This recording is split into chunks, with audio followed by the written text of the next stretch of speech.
The Marvel Snap dev team just announced the first set of improvements to card acquisition while also promising more action to come in the future. Let's take a look at what they're changing, when they're changing it, and what we need that further action to look like. The statement, posted in the official Marvel Snap Discord and also on their Twitter account, notes that they have heard us loud and clear. Apparently all of those "we hear yous" was actually going somewhere.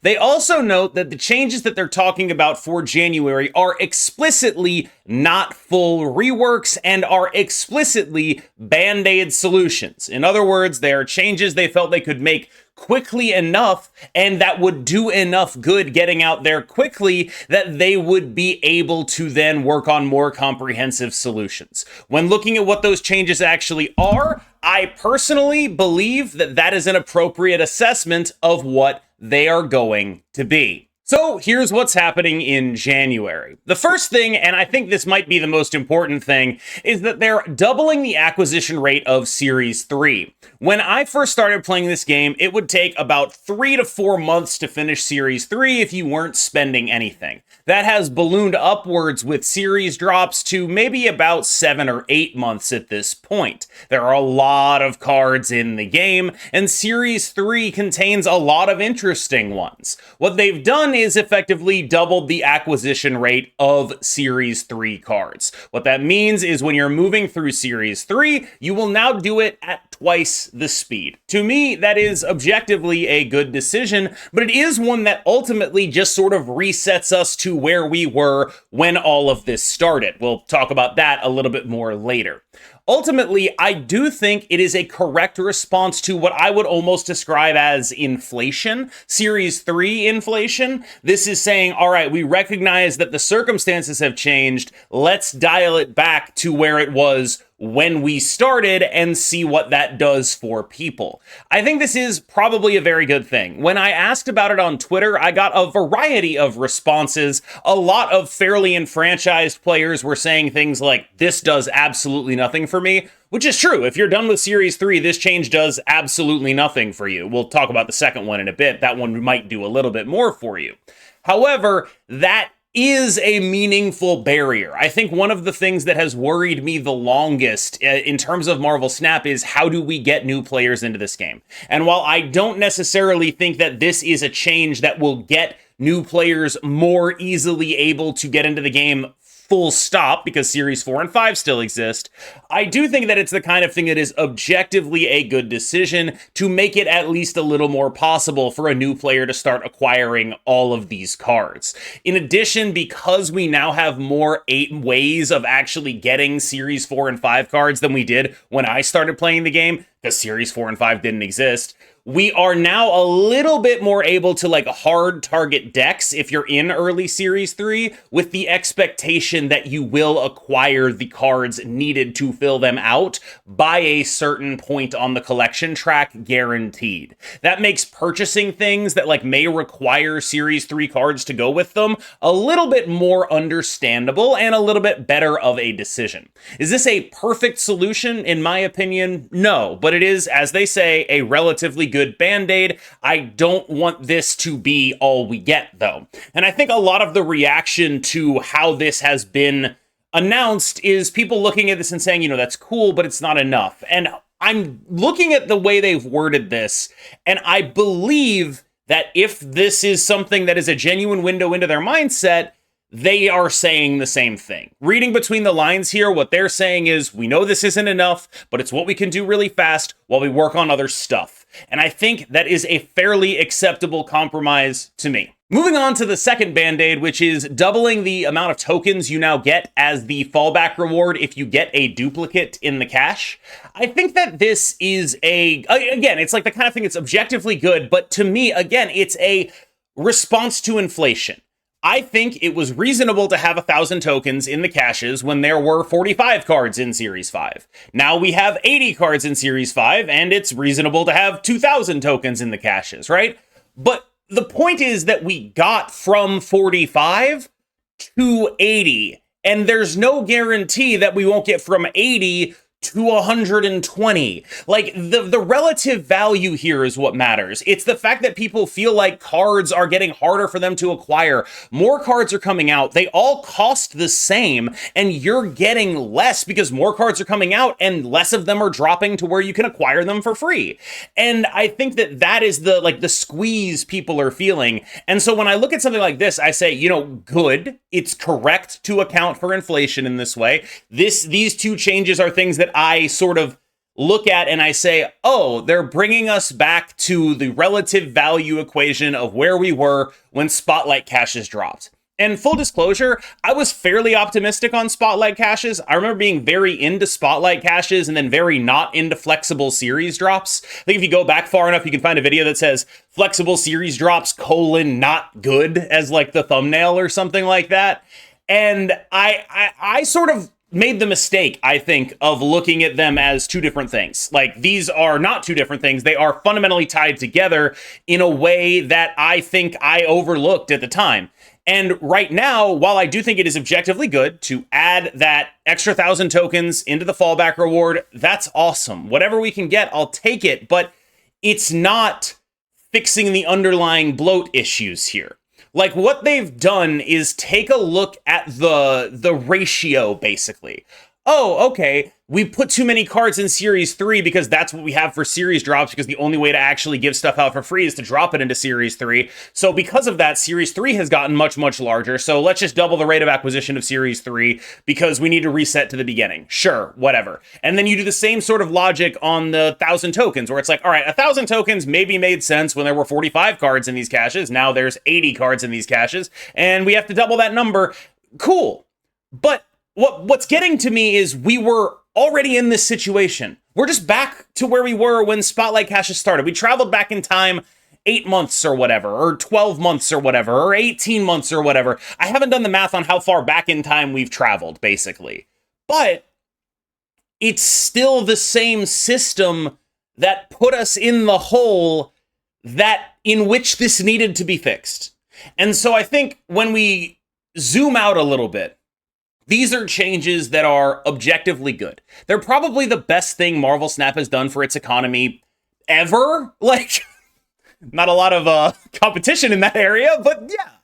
And I find it hard to look at this and be like, yo, this actually sucks. But I do think that there is something to be said for the idea that, like, what these are doing effectively is addressing inflation without addressing the underlying causes of that inflation. And I think that, as far as Band-Aids go, those are good Band-Aids. That's a good thing to do as a Band-Aid. But I'm seeing some people, especially in my Discord, and my community, where the response is like, how are people complaining about this? I don't understand how anyone's still mad. I understand how people are still mad because I feel personally like I got a little bit burned by the Spotlight cache system. It came out, we saw a bunch of math that said it was better, and it was better right up until it wasn't because of Flexible series drops. And I'm not saying that, like, I feel misled or anything, but I feel like I misevaluated that system and how good it was and what the ways in which it could go wrong. And then the ways in which it could go wrong were exactly what happened. Like, it bloated, everything got way more expensive, cards got not necessarily relatively harder to acquire, but it got relatively harder to get all of the cards. And we weren't getting this kind of stuff compensated in a meaningful way. And so it is good that they are addressing that, and addressing that, Series 3 is very large, and that 1,000 tokens isn't enough when there are this many cards in Series 4 and 5 to acquire.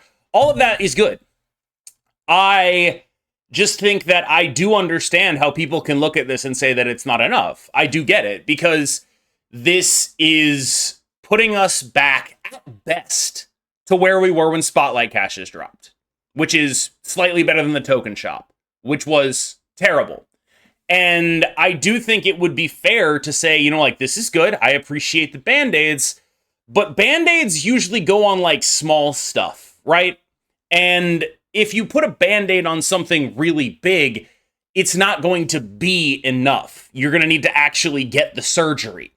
And so while I can be happy that I have the Band-Aid, I can also say, look, I still need the surgery. And I think that's sort of where I'm at on this, where I think it's objectively great to address the inflation that has been happening in the game. That's good. I also think that they need to address the systems that led to that inflation being possible and do everything they can to make it so it's not possible in the future. That would be where my head is at. I feel like the community would like a guarantee that things do not get as bad as they have been. And right now, just resetting the clock is cool, but it needs to be some sort of permanent promise, in my opinion. So, what's the overall take? 2 thumbs up, big time, on doing this. I think it is good. I think it is not something that can be complained about in a vacuum. This is objectively a good decision, and I'm glad they are doing it, and I'm especially glad that they're explicitly referring to it as a Band-Aid solution, i.e., this is not all we're getting. When I worry about Marvel Snap, as a creator who makes money on Marvel Snap, as someone who, as Regis Kilbin recently said, wants Marvel Snap to win because it helps provide for my family, I think that the number one thing in my fears is a failed economy rework. And a failed economy rework would mostly be failed by virtue of not being generous enough. I have often had a little bit of reticence wondering if Second Dinner is willing to do things that negatively impact their bottom line in a meaningful way. Wondering how many people would have to leave the game before they actually say, all right, it's worth making these concessions. I am glad that they are doing that. I am very glad that they seemingly are willing to say, hey, look, we'll make a little less money on this, but if it keeps us happy and it keeps the player base moving, that's a good thing. If we can onboard players, that's a good thing. I'm happy with that. I really am. Because I haven't actually, I haven't done the research, but I don't know exactly what decisions they've made that have indicated a willingness to lose money before. And so this is kind of a first. And I am happy that it indicates, hey, we have room to move on this. Let's figure out where we want to be. I do not think this is a solution, and I will be disappointed if this kind of inflation adjustment just becomes the new series drops that happens like every 6 months. I would be disappointed in that. Overall, 2 thumbs up to this as the idea of a Band-Aid, but that is sort of contingent on there being a larger thing happening as well. Specifically, there are a couple of concerns that they note as real that these changes do not meaningfully address. And I'm not sure if that gives me hope or if that doesn't give me hope, because the gives me hope version is, oh, they've got something cooked up that makes a lot of sense and actually addresses this. And the not gives me hope version is, oh, for some reason they think that these changes address this. And specifically what I'm talking about is the people who take a month break thing that they mention in there.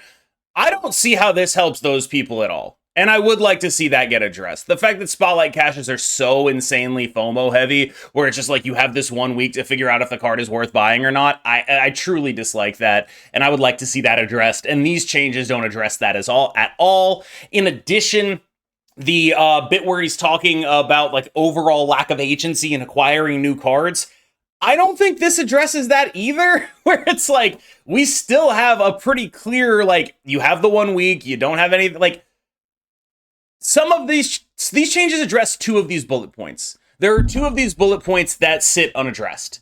And I would like to know if they think those changes address those 2 bullet points, or if they are explicitly looking at other changes that address those 2 bullet points in a more meaningful way. Because I personally think that while these changes are good for Series 3 players, and they're good for people who have to 4-bang in the keys, they're not good at actually increasing agency in a meaningful way, and I really hope they're not saying that 1,000 extra tokens when you 4-bang is a meaningful increase in agency acquiring new cards. And I do think that generally I'm happy here, but that is my number one, there is an exclamation mark over my head here. One final note, as someone who 4-banged twice out of the last 3 weeks, this is a change that goes into effect in January. Do not open stuff expecting 2,000 tokens if you 4-bang in this. Don't do it. Don't do it. Don't do it. Don't do it. In addition, as far as I know, there will be no compensation for people like me who 4-banged recently. I am not necessarily surprised by that. I think it's probably the kind of thing that yeah, it makes sense. Like, why would you compensate people for that? I get it. I totally understand. But I also think that, like, that's kind of like a thing that people will complain about basically no matter what. One thing that the Marvel Snap community is very consistent on is being really loud about compensations. So I do expect to see a lot of people upset about that. Me personally, it's like, I would have liked it, but I can't really find a justification for it.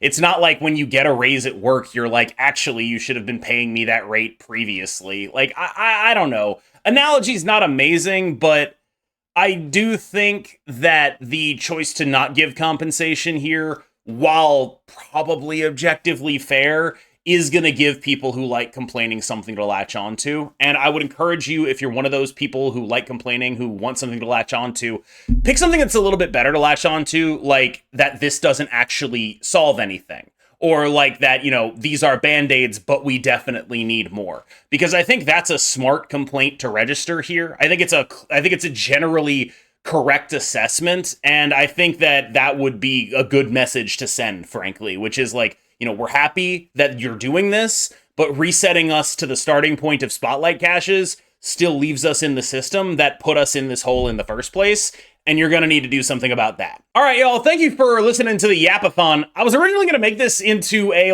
I have a Twitter post up where I was talking about all this stuff, and I was like, this is an impromptu hot takes video, but then I looked at the clock, and I was like, damn, okay, I've just been recording for 20 minutes, so, this is just a 20-minute Yapathon now. I can't put a hot takes video on the end of that. It'll be a 50 minutes of me talking. Nobody wants to see that. Thank you so much for watching. As always, I've been KM Best.